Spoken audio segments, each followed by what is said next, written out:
So we're going to go back to the start before we get on to your new book, A Killer by Design. You started out your career initially in nursing, which is something that a lot of people might not realize. Right.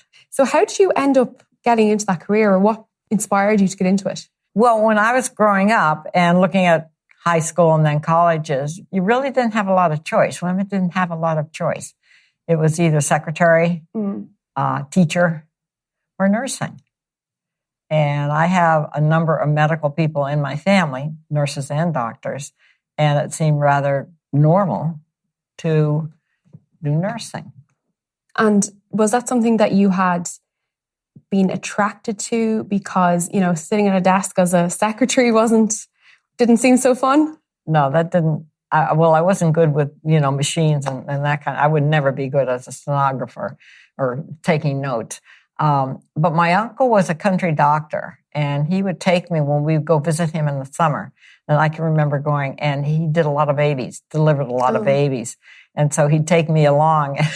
One time he was very engrossed in it was on TV, some sports thing. And he just tells me to go into the room and see how the woman's doing, which I did. And I found it was fascinating because I had never seen a birth. And so that I liked. And then later I found out that my mother had gone with him a couple of times, and she would go outside and faint.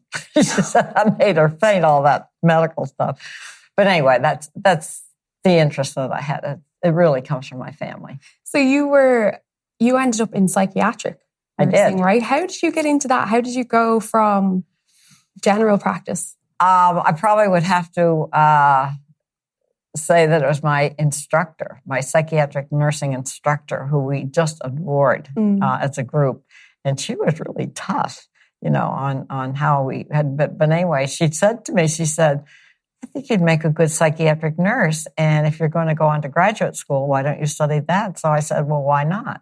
So I did. So I think she had a lot of influence. And I liked working with people, trying to figure out what made people what their motives were in doing things. Certainly had no experience at that time with anything to do with crime or anything per se. It's this inherent curiosity about people and why they are the way they are. Yes. So you worked then in treating and assessing rape victims, and that kind of went on to... Well, that's a different point in my career. Yeah. That came when I was at my first position at Boston College. Mm-hmm. And I had a colleague who was in sociology, was looking for a new topic. And at the time, she didn't tell me this, but she wanted to study women who had been raped, but she couldn't find any victims. Okay. So when she came to me, I said, well, they must come into a hospital. Let me check and see. So when I go to, a lot of hospitals didn't want us in because the medical personnel, the physicians, didn't think it was anything important to do. Mm-hmm. So we didn't get by the nursing directors there. But my instructor, Annie Hargraves, who I had as an undergraduate, had just become the executive director of nursing at Boston City Hospital, which is a large urban hospital, saw a variety of persons coming in. So she said she knew me, obviously, because I was her student. And she said, sure, come on. I know that we have victims coming in.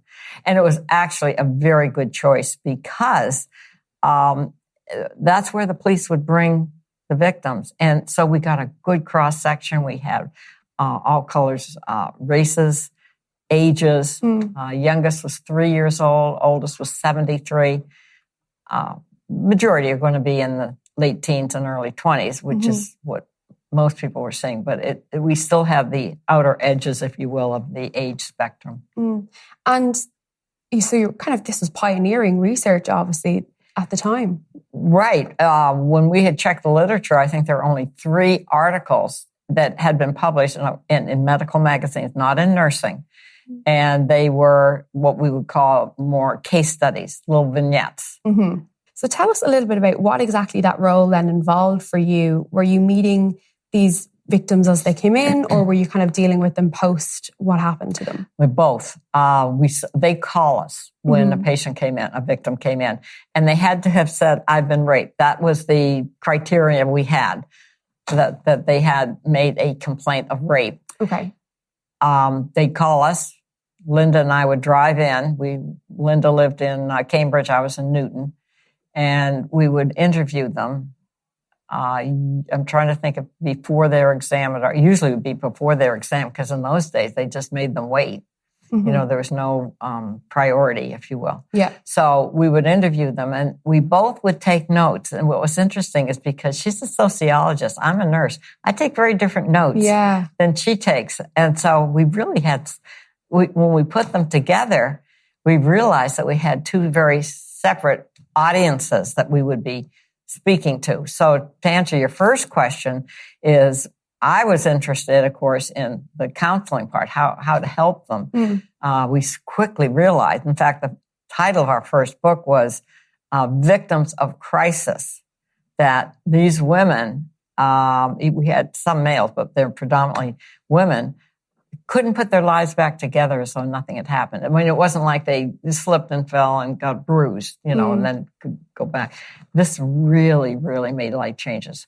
And so that was the crisis piece that we saw. And then we were beginning to talk with crisis centers were setting up. And nurses and crisis workers wanted to know what to do. So we just wrote this book, and they published it with a purple cover. And it was actually called the Purple Bible for people that were trying to help victims. So that is kind of what I just saw as our need to get that to the frontline workers. Linda, on the other hand, as a sociologist, was more interested in the legal part. Okay. She wanted to know what happened in court. Well, she got the easiest task because very few of them went to court. So she wasn't, of course, only a handful. Can you believe this? Out of 146 people made it to court. I can't believe it. It was just so ignored. Yeah. Such a silent kind of a crisis for a woman. And how has kind of the way that you interacted with those victims then, and how, I suppose, physicians or psychiatrists might deal with victims of sexual assault now, has there been a big change? Oh, yes. I would say there's been a big change, but it's been nursing that's done it. Medicine was never really interested in it. They would say they didn't like going to court. Well, court is not easy. And you don't go, just because they call you at 10 o'clock doesn't mean you're going to start at 10 o'clock. Yeah. So they had to sit around and wait, and they didn't like that. And the other thing they do in court is they try to discredit you. So they try to, bring out problems that maybe weren't even there, but to a jury, could. So it wasn't pleasant. So, but the nurses, and the other thing is they moved on. We were dealing just with interns. So every 3 months we'd get a new set for the GYN group. That's who they would call it when there was a rape case. So they were finding it harder and harder to get anyone to come to court, but the nurses were there. So this is how the sane nurses, actually, sexual assault nurse examiners, one of the ways that they got started.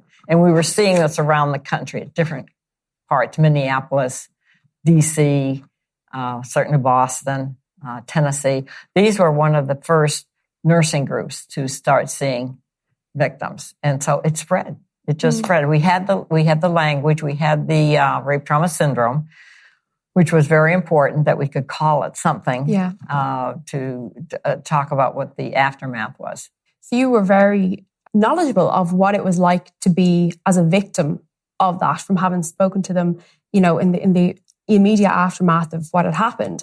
So you ended up moving on to possibly what people know you, at least in Ireland, mostly for is, your role in the behavioural science unit of the FBI. That had obviously been popularized by Mindhunter. So how did you end up actually getting into that role with them? Because a lot of people think you're a psychologist or forensic psychologist because, we can come back onto why people think that. But tell us a little bit about how you ended up into that role. Yeah, we try to correct that as much as we can because they don't think nurses can do the kind of work that we do. Yeah. But the FBI, at the same time, what was very fortunate, if you will, on a very bad situation, is they were getting a lot of pressure from the women's group. The feminist group had the second women's movement, the first being getting them to vote, let alone this one was to do something about the terrible conditions that victims were having. So they had a new director, William Webster, who was young, forward-thinking, very visionary. And he said, we have the FBI Academy, which is a division of the FBI. And he said, they're all instructors. They should be doing research. So at the time, there were 8 of them that were doing this profiling. And I worked first with Roy Hazelwood, who had really brought me into the FBI to lecture on rape victims. And he had been given the task to train their special agents in rape victimology. He didn't know anything any more than any of the other agents. So he was really looking for somebody to come in and lecture. They were now being allowed to have outside people come in.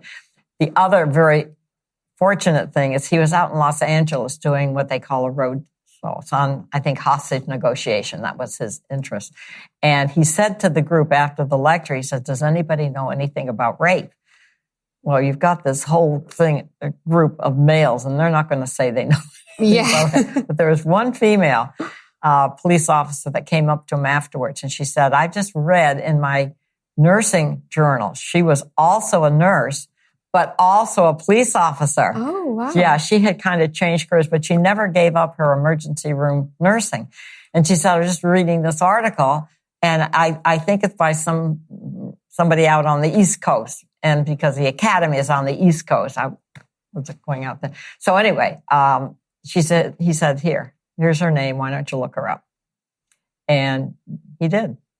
And so he invited me down to lecture to the special agents about what we were learning about rape.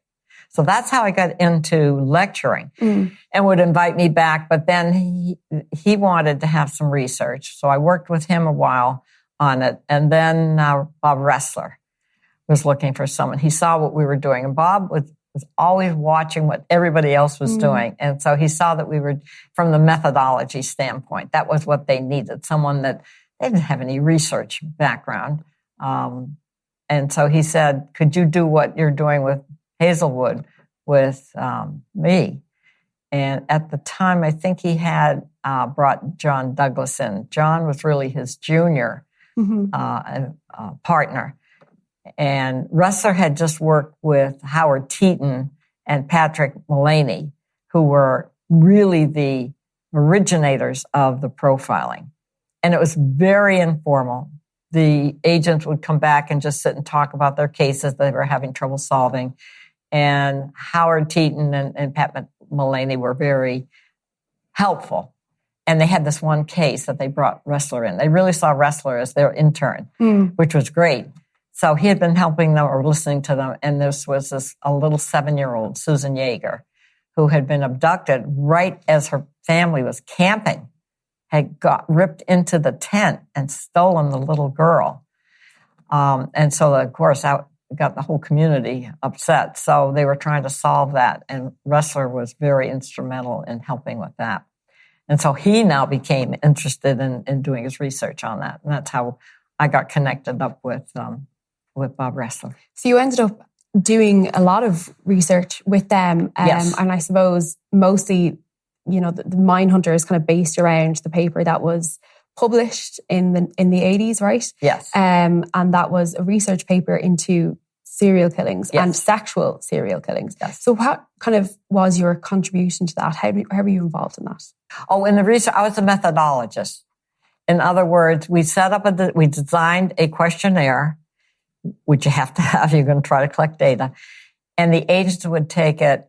They would get all of the records in. So it was very, very accurate in terms of history, a killer's history. And then they would go and interview and get a whole nother set of information, more than narrative. And that's where we were able to, in the first book we did, which was just called Sexual Homicide, they finally had pretty much solved. They didn't know why there was a group of men that were killing, and yet there seemed to be no motive. In other words, the first video they came out was called No Apparent Motive.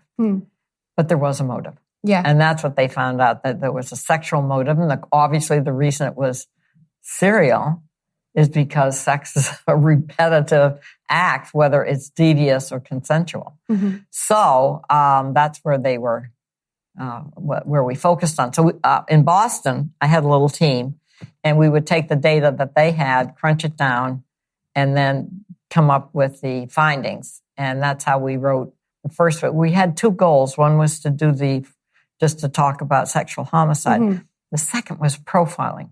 Yeah. We didn't get to that.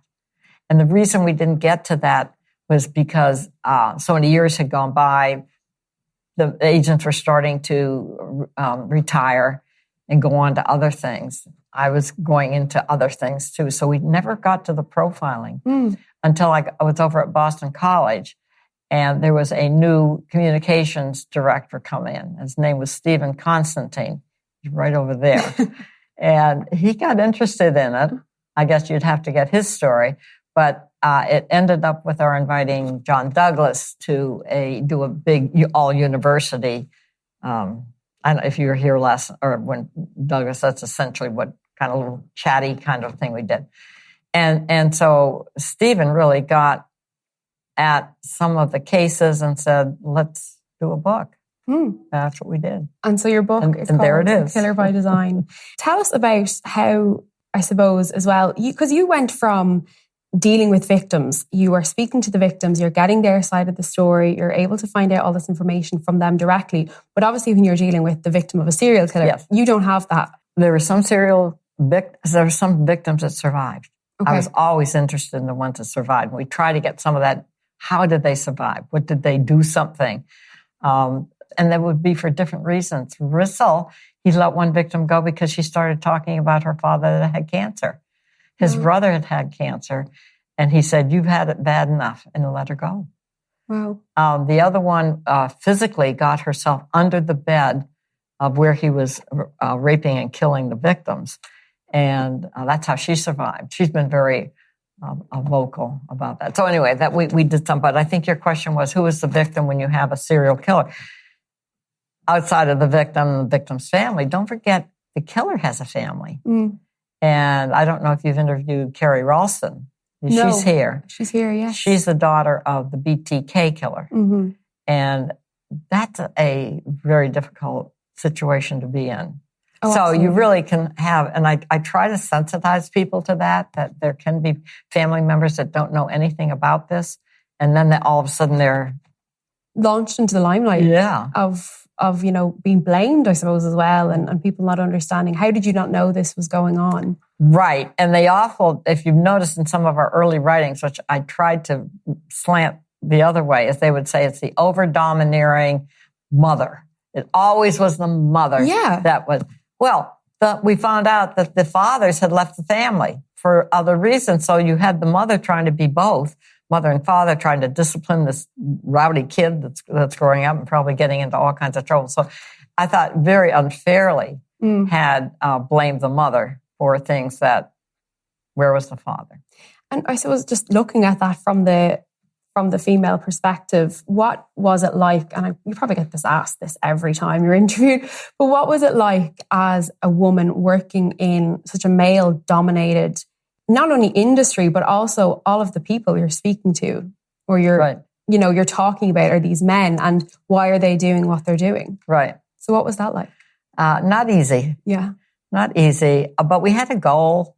And I will say that the FBI is different from, it is a hierarchy, and they tended to be, they had experience in usually police work or something. So they were very respectful. I admit that there was there might have been curiosity. I'm sure there was talk about me when I wasn't there. But the other thing is Bob Ressler really ran, I think was very protective of me in some situations. Probably. I've never heard it from him, but he wouldn't let people get away with things. And if they had said something about, she's just a woman or something derogatory, I think he would have corrected them. Yeah. So I have to say that, but I will say that most of the agents were very fair. They were so busy. I mean, it was incredible down there. The phone was always ringing. The people wanted this, that. It was such an atmosphere that at the end of the day, we would kind of debrief. They had a pub, a beer pub, as you can imagine. They would. And so we'd go down there and just kind of debrief. And I think that helped. Yeah. I know that I didn't know any of the agents that took their work home with them. Because I certainly met many of the wives. And I never, they never brought up any of the work their husbands did. I don't think they knew. Yeah. And I think the agents were very protective of them for that, because the work that they were doing was crime scenes were very grim, absolutely grim. And speaking about that, them not bringing the work home with them, something that is portrayed on television and in Mindhunter is that this is the kind of job that you are 24/7, yes, always working. Why does the show, do you think it portrayed it accurately, what it was like to actually be working in the field? I agree, it's 24/7. I think when they weren't working, when they were home, I think it's on their mind. Yeah. Certainly they traveled a lot. Many of them got sick, very not, colds and things that most people get, but I think it really affected their whole system. I saw one agent put on incredible amount of weight, incredible amount. Others the stress is very hard. And then if they had to go to court, they had to catch the killer, don't forget. And that's why I think they jumped too fast on trying to solve things. I saw that happen on other cases, not necessarily that the agent did, but in cases that I've had to do since. It's so important that they get educated, that the law enforcement is educated, and that just doesn't happen in the States, probably other countries too. It's very hard to really get them to a level when they have a serious case, like a homicide. And speaking of the portrayal, you were portrayed in the show as, like we said a few minutes ago, as a psychologist. But that's obviously wasn't your job. Why did they change your profession? Was it just to make it kind of blend in a bit more with the rest of the team? Or? Well, I think nursing, for a long time has been seen as the handmaiden. Yeah. The subordinate. Right. That you are always subordinate, and the authority is who? It's the doctor. Even in court, it was that way. I can't tell you how many times, it still does it, and I've been doing this for 20 years, is you're not a psychiatrist. No. You're not a psychologist. No. You're just a nurse. And it's you're just a nurse?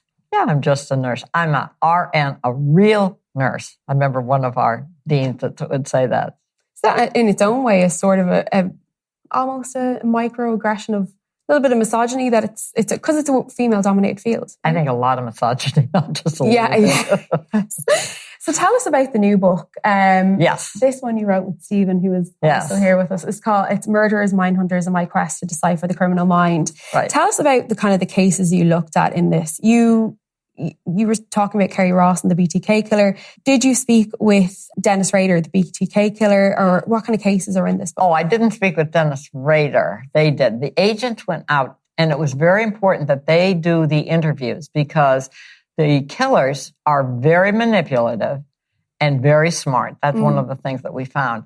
And so to be interviewed by an FBI agent, they kind of had that superhero mantra that we hear about. And that, I think, made it, because the agents would cut them right back if they started telling the wrong thing. Like David Burkhardt would say, I did it because this dog. Right.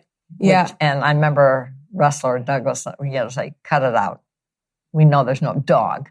Now be honest. And so they would be able to cut right through all of the, anytime they were trying to put something over. I think that was important. So we had all those interviews. So if you watch Mindhunter, that was accurate. It wasn't accurate in terms of our backgrounds. Right. So, but in terms of our book, we tried to put as many of the quotes in there because I had all of the interviews, and Stephen was able to put that all in there. We have several of the cases in there. I think one that we have that I know Douglas and Wrestler didn't do, was the Brian Dugan, who killed a little 8-year-old Amy Ackerman. And I interviewed with Candace DeLong. I don't know if you've met Candace, but we interviewed the little girl that survived. Wow. And we did drawings, which I Yeah. think we have some in there. And that was a very moving case where even the agents they would get very, very emotional over any time it was a child that was murdered. Yeah, because it's got to be hard when it's to like decompartmentalize. Yeah. Or It's very hard to do that. Yeah. Yeah. But you have to. Yeah. The victims are very, very important because people tend to, it's not that they dismiss them, they know they're a victim, but they're so much more interested in the killer. That's the more fascinating, interesting thing.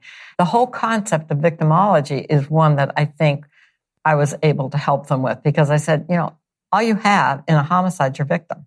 So why is she the victim? What did they do to her? Why does that become important? How can you put your case together by just looking at the victim?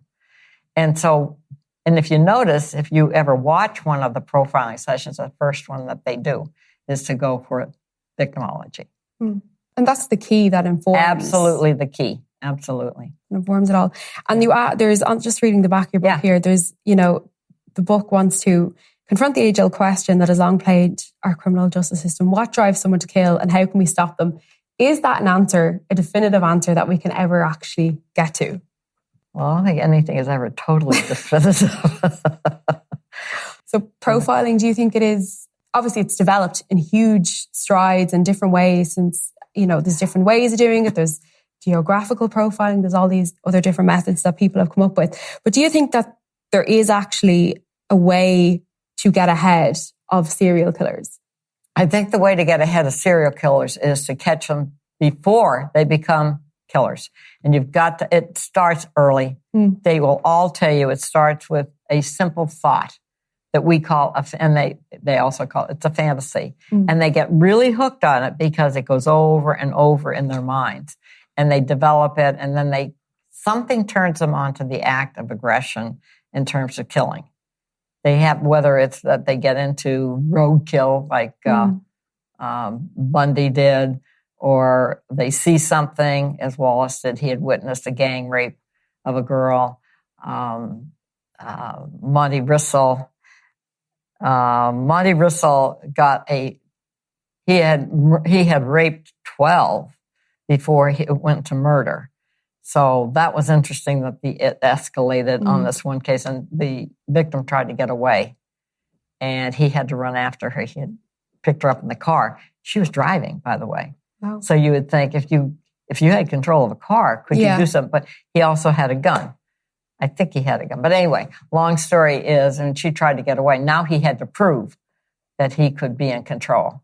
And so just the act of chasing her, catching her, and it was like a little stream. And I think he just pushed her head into the stream, and she drowned. That was something that activated his motive. So if you can spend enough time with the killer, you're going to be able to find it. So I would agree with it at that point. You'll find out what it was that really, I don't know if you want to use the word switch, but something turned them to the killing, and then they couldn't get it out of their head. The fantasy just and it escalates. Yeah. I don't think anyone should be surprised at that, because you reach a plateau where it's not just enough to kill. Now you've got to do something else to the body and things like that. And tell us then, how do you get out of your own head in terms of turning off from the job? Like, it's got to be, is there ever a turn off? Like, do you? Oh, I do, yeah. But we learn that in nursing. Yeah. We see. So from early on? Yeah, early on, we see terrible situations. So you can't get caught up in that. You have to quit your job. You're to do something, do something to the patient. So we learn that to separate out, compartmentalize, use that word. So I think it's natural for us in nursing. The other thing is we're very detailed. We're taught that. We have to document every single thing. Did the patient move? Did there any color change? All of those, just in general. So that even if we're looking at a murder victim, there is a lot that we can see and document. So I think we come with special skills to be able to do what's now called forensic nursing. Dr. Ann Burgess, thank you. I'm Nicola Tallant and you're watching Crime World, a podcast about criminals, drugs and the underworld in Ireland and across the globe.